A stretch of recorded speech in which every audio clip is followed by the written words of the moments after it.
Hello, and welcome to Tech Connects, Dice's podcast where we dig into topics on tech hiring, recruiting, and careers that matter to you.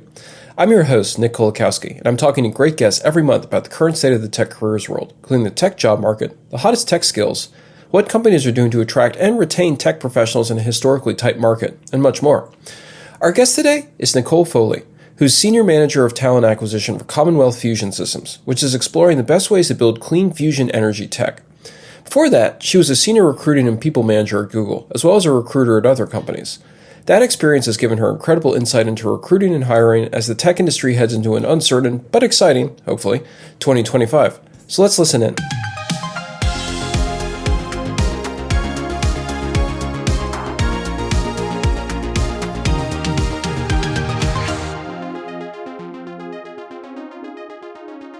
So thank you for being on. I was really excited, as we were just talking about before I hit record. I was very excited to talk to you just because throughout your career, you've had a huge survey, companies large and small, in terms of tech, and therefore you have all that insight into the weird and wonderful world of tech recruiting. For those people who, obviously with every podcast, there's the helpful intro text and so on. And hopefully people read that before they clicked on this episode. But just in case they didn't, I just wanted to give just a few minutes of biography, just so that, people know where you're coming from and why you're such an expert in terms of tech recruiting, everything related to it.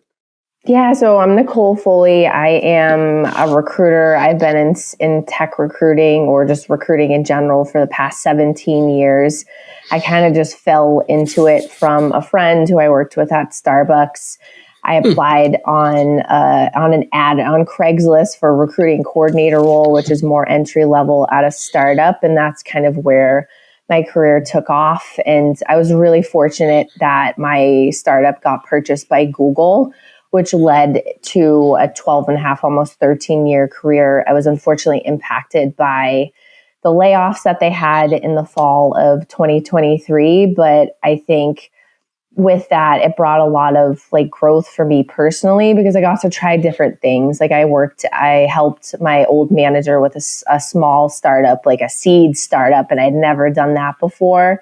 And then I transitioned into the role that I'm currently in at Commonwealth Fusion Systems. I started as a contractor, as an individual contributor, and just started full time as a senior staffing lead or as senior recruiting manager. Oh wow! No, that's quite the journey. It seems like there's been a lot of, unfortunately, you were obviously impacted with those Google layoffs, but also tens of thousands of people were as well, and then also tens of thousands at Microsoft during that period. I feel that sort of that post-pandemic turbulence that hit the tech industry overall, and so you've seen these various sides of the tech industry. You've worked small, you've worked big. It's an incredible story. And it makes me wonder, as we head into 2025, I've been hearing a lot of confusion from tech professionals about kind of what is the state of the industry, and, and also recruiters as well. And sort of what's kind of the current state of tech recruiting? What's the current state of tech hiring? Are things good? Are things bad? Is it competitive out there? What's your take on kind of the tech industry at the moment from a hiring perspective? Is it talent crunch? Is it what's going on?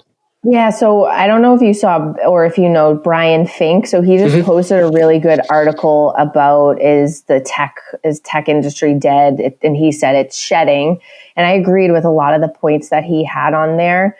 So from my experience when I worked at Google, that pandemic-y time, it was insane. We were hiring so many software engineers. So my team strictly focused on that mid to senior level software engineering candidate for a bunch of the product areas there. But we were hiring 12 to 20 candidates a week. Wow. And that has never been the case. So I think when we did that for a year and a half or so, come the summer of 2022, we had to stop hiring altogether. And that was really, really difficult for my team because they had to shift kind of their focus, and they were doing all of this sourcing, brought out a lot of bad behaviors because they weren't used to doing that.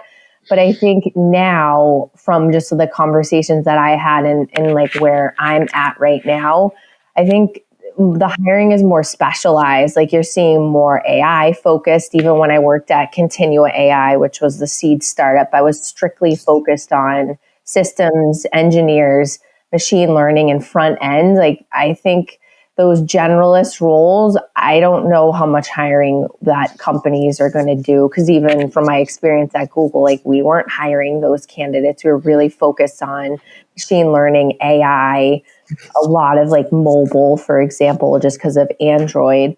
So I think that specialty is super important. But I think like those fun perks, right? Like the free lunch and whatever are kind of going by the wayside. My life is very different than it was like pre-pandemic. I have 2 kids now. That stuff's not super important. And for me, when I was looking for a job, again, this is just like my own personal journey, but what I've seen from people is that they want to work someplace where they're making a difference. They want to work at a mission aligned company. And that's where I'm at right now at Commonwealth Fusion Systems. Like they're a fusion driven company. They want to change and have clean energy, right? Like we're working on a fusion prototype. We have a goal. We have 2 goals, 2027 and 2030. And that is when I was unemployed, I was like, the next place that I'm going to work, it has to be to making a difference, and I'm making a difference, right? And I think this generation in particular, like they want to do something that matters, right? So that's kind of what I'm seeing. And then I think fully remote is still there, but not as prevalent as it was. I'm fortunate enough, I am fully remote. I still go in, but I think that hybrid and fully on-site is becoming more and more within tech, because I think you get something out of being on site. Like I've only been on site to CFS probably like 5 or 6 times, and I've taken so much out of those times that I'm there. I think that human connection piece we need now, because we kind of lost it during COVID. So I think tech recruiting is just shifting. And I don't think you're ever going to see, at least for the foreseeable future, that like you're not going to be hiring thousands and thousands of candidates a year. Because I think companies like Google and Microsoft and Amazon truly learned. Right now where I'm at CFS, we are hiring a lot, but it's across different roles. Like, for example, I'm doing like controls engineers, production program manager, like we're doing technicians, welders. So those are very different than like your typical SWE. Yeah, no, that makes total sense. It seems like, I remember when, for example, when Amazon instituted its return to office policy, I guess a couple of weeks ago, all of a sudden on, for example, on blind.com, which is that site where people can anonymously post their experiences on, all these recruiters were suddenly saying, the people who really prize remote work or hybrid work were, basically trying to quit Amazon as fast as possible to find a company that provided them with that, the ability to work from home, like 3 days a week, 4 days a week, whatever they chose. And it's interesting to me in terms of purpose and mission as core, sort of a key driver or key perk versus, like the unending snack bar or whatever might be offered kind of the big tech companies. Because in a lot of the data that we've analyzed from the surveys that we do regularly, we found that there is sort of this gravitation towards mission, and also less with kind of the flashy perks like the free food, and more towards things that allow people to grow as professionals. Like, for example, training, free training, free certifications, et cetera. Like all those things seem to be kind of what's driving tech professionals when they have to make that decision about where I'm going to work, even if it's the salary might be less, but then there's these career opportunities or mission. And I find that fascinating just because it seemed for so long like there was this focus on like the money and like the cool perks. And now it seems like people, maybe it's a pandemic thing, but it seems like people are much more inward focused and development focused in terms of what they want.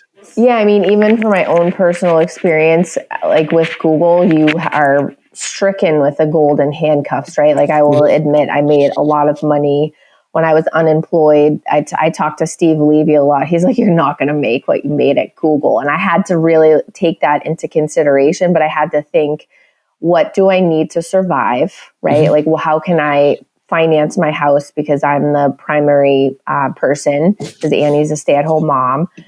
And the rest of it didn't matter, right? I think I took like a 50% pay cut when you look at total compensation, but I still am making like what I can pay my bills. Mm-hmm. But I get to work for the manager that I worked for at Google, who I adore. She's always had my back. She's the only person that reached out to me every single week from my past to check in on me. She gave me opportunities to help her prior to even starting at CFS.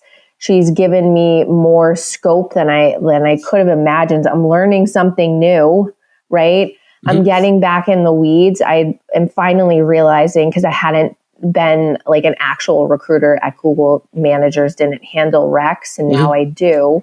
So it's like all of these things, and plus I'm doing good, but I also have the work-life balance that I can be present for my family, because I don't think that I really was when I was working at Google. Like I felt like I was always like attached, like part of my brain was always attached to work. Mm-hmm. And now I have like very strict boundaries.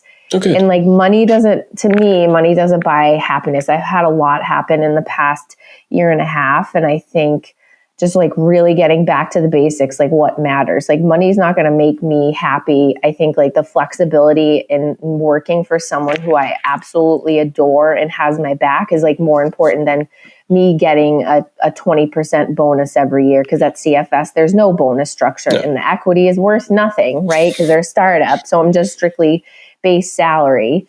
But I think people nowadays, if they want to work at a mission aligned company, or they're going to get out of big tech, they have to understand that they're going to take a pay cut. And I think people do, because I like just talking to candidates from companies where they might have made a lot, like a Tesla, for example.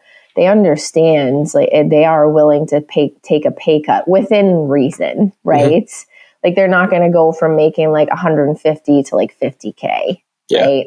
So it just depends. But I think you have to have like a really hard chat with yourself to say like, you're not going to make this money. There's no jobs really within like a company. Like for me, there's no recruiting job at Google, right? Yeah. So I think you find out what matters. And if you can make it work, you'll end up in a way better place. Mm-hmm.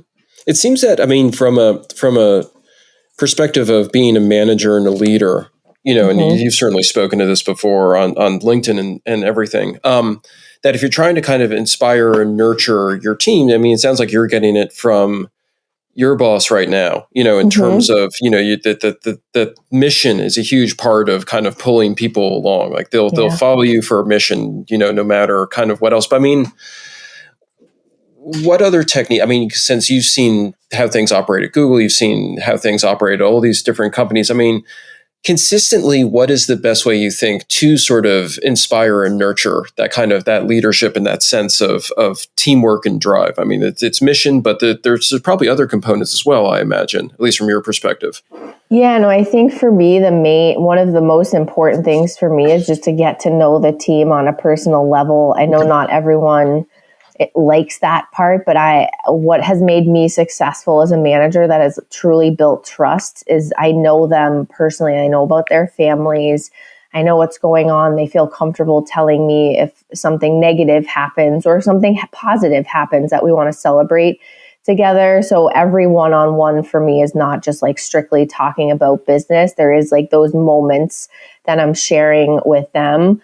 But I think for me too is that I've been on the ground as a recruiter, and even now in this position, I know the roles, I know the process, I know the struggles that they're having day to day, so I can help coach them and I can give them the why behind things of what we're doing. And I just think that is just so important as a manager, and just like having their backs and giving them direct feedback. Like I've had to give a bunch of feedback since coming into this new role. Like, yes, it's maybe at times uncomfortable, but I appreciate that about my current manager. She's like super direct, which I love, right? I don't need someone to be sugarcoating or whatever. Just like tell me where I messed up, but I also acknowledge if I mess up, and a lot of my team does.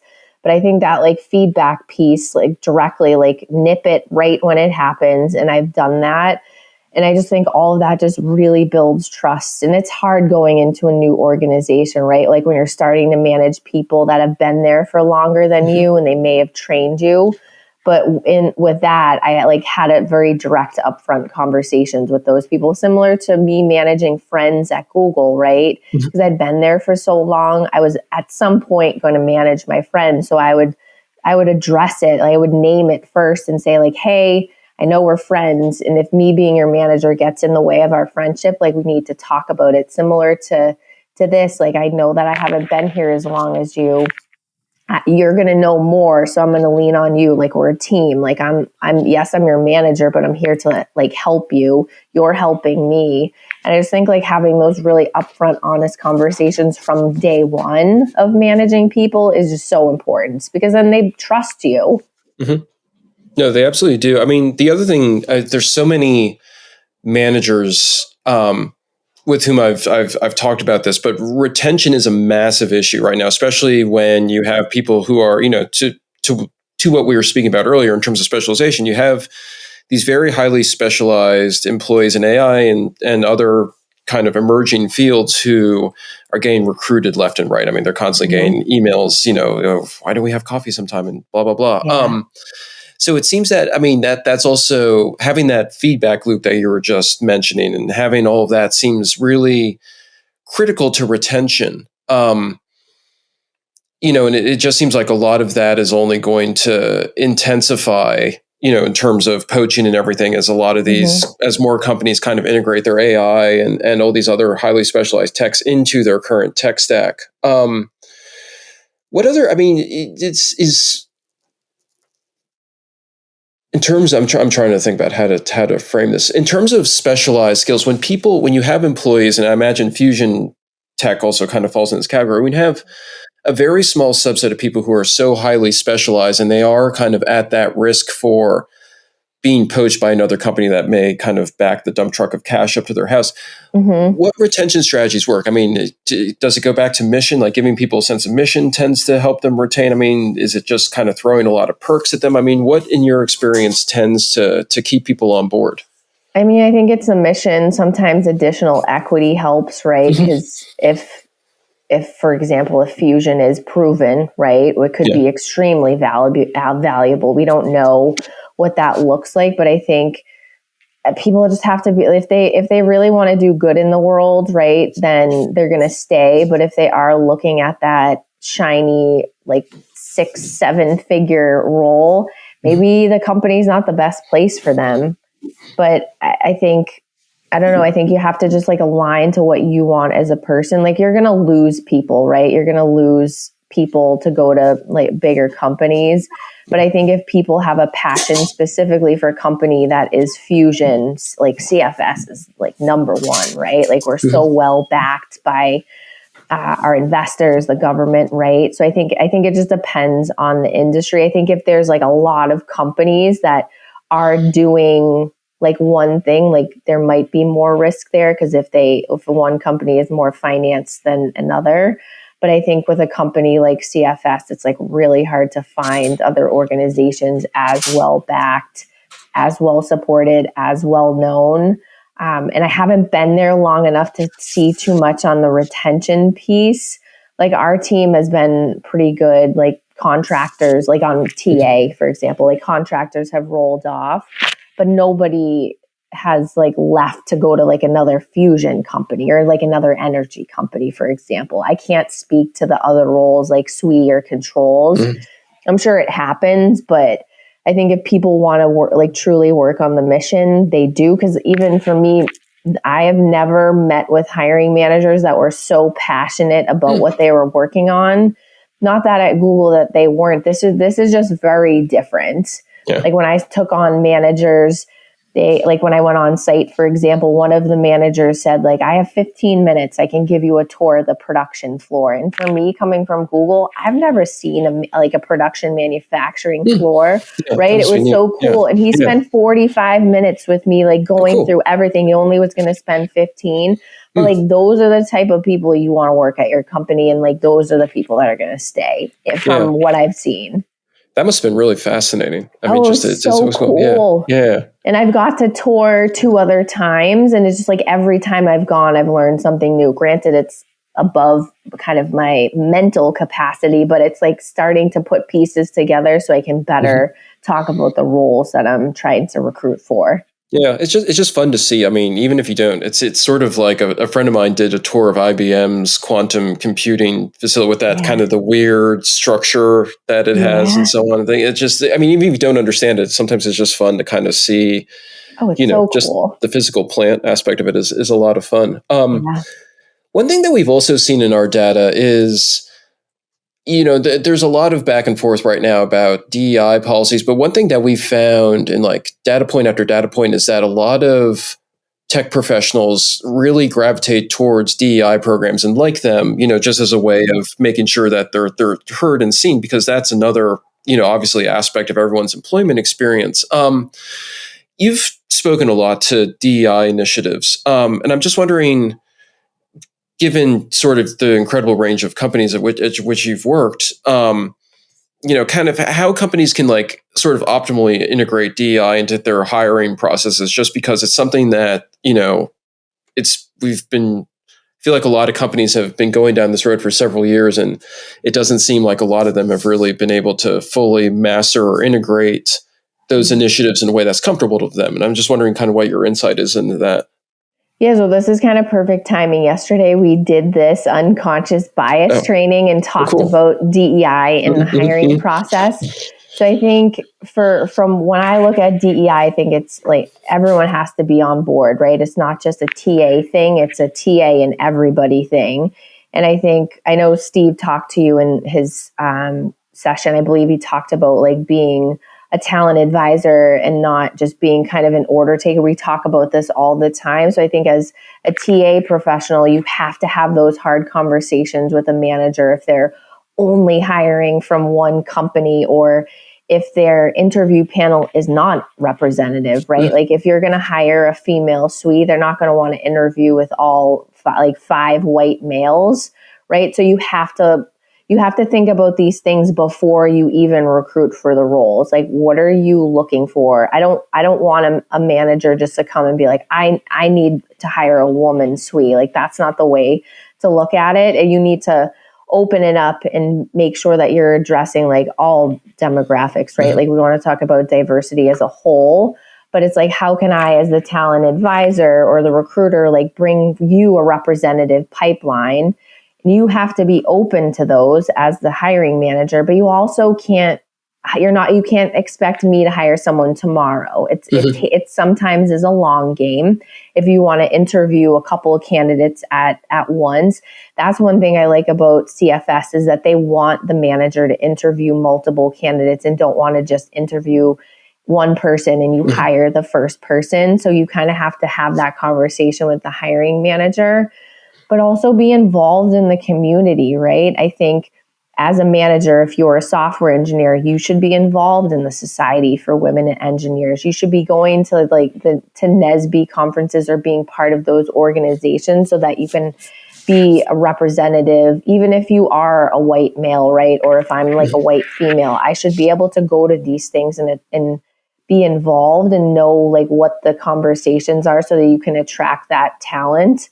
But you have to it has to start from the beginning, and it can't just be like a one person show. It has to include everyone, right? And I don't think that always happens. And then I think internally, you have to have employee resource groups, and you need to talk about it with candidates. You have to say like, hey, we have these things, we have this support. Like I just went to orientation, for example, and that's the feedback I've given is that I didn't see, like nobody talked about really like the ERGs. There may have been a slide, but I want to see those people. I want to see people that identify as me or whoever up there telling me like, these are the things that we're working on. You can be involved. So I think it starts at the beginning, but also as like the recruiter or the hiring manager, like talk about the things that you're doing internally. Like ERG is just one like simple example.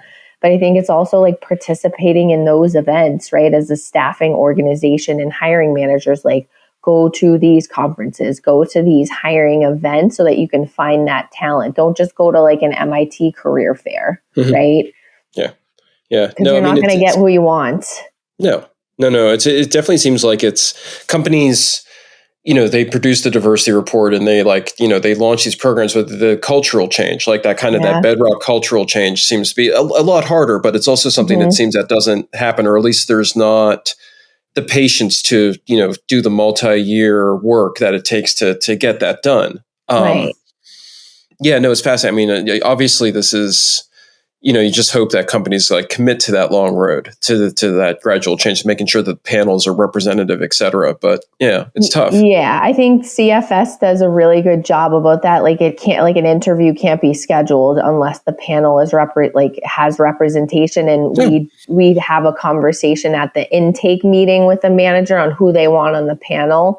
And if it is, say, like 4 white males, we're like, nope, you got to change this. And at Google, we did the same thing, not as like diligently. I don't think we like really tried. And when I worked at ITA, that wasn't really a thing. We were super involved with, it was called the National Center for Women in Information Technology. I ran an awards program for the state of Massachusetts that got girls from the local schools and high school that were interested in computer science, and whoever won from their application, they got a $10,000 scholarship to UMass Lowell. Which was pretty cool. So I think like every company I've worked at has done DEI very differently. And I don't think it's a one size fits all, because I think it depends on the size of the company and the resources that they have. Mm-hmm. Yeah, no, I mean, it definitely, and you see, I mean, with the successful models, because we've talked about this a few times on the show with different people, it seems that, as long as there's sort of commitment, then you can make a model for this work. But it depends on like that sort of that wholehearted commitment before everything else can kind of flow from that. Yeah, exactly. So are you optimistic about heading into next year in terms of like the state of tech hiring and tech recruiting from what you see out there from like your fellow travelers and so on? I see it getting better. I see more jobs getting posted, specifically in TA. And we've talked about this on Recruiter Therapy. I still see people getting laid off. One of my close friends was just laid off as she's in recruiting and will be looking for another role. So I think it depends, but it is every Monday I'm seeing more people on LinkedIn post that they got a new job, right? Mm-hmm. I mean, it took me from September of 2023 until May of 2024 to land something more like full time, right? Well, it was full time, but it was contractor. And then it took me it was on my year anniversary of being laid off, I got my offer for full time at CFS. So it took me a whole 365 days. Mm-hmm. So people have to be patient, right? I know patience is a virtue. It's really frustrating when you're interviewing. I have friends that are still interviewing and are texting me super frustrated. And I keep telling them, I had to interview a lot.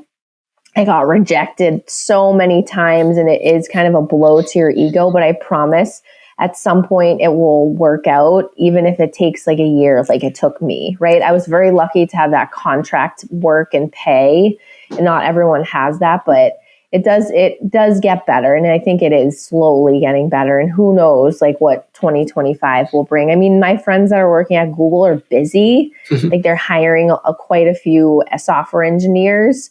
So that gives me hope, right? And they just started getting busier. So who knows what Q1, I would say probably by the end of January, companies will know what their headcount looks like. Okay. We'll have to wait and see. But yeah, no, I have high hopes too. So right. Same. Yeah. Well, that was fascinating. Here are some quick takeaways from this chat. First, it's important to acknowledge that tech hiring, as we head into next year, remains hyper-focused on specialization. Companies are now focusing on hiring for skills like AI and machine learning. Second, for recruiters and hiring managers tasked with finding the best tech talent, it's about more than just salaries. Perks like free lunches are becoming less important to candidates. Instead, they're very interested in working for a company with a mission they care about, as well as work-life balance, the ability to work remotely, and opportunities for professional growth and development. Third, it's critical during these uncertain times to build trust with your team through personal connections and open communication. If you're any kind of manager or team leader, providing direct feedback helps employees improve and see how their own goals align with the company's mission. Fourth, Many tech pros are still interested in working for companies that lean into diversity, equity, and inclusion.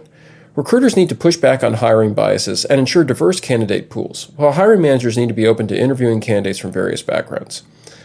There's a lot more in that discussion, of course, so give it another listen if you feel so inclined. Thank you for joining us, and remember, Dice is your best resource to find the tech talent you need to fill your open roles, and for tech pros, the best place to grow your tech career.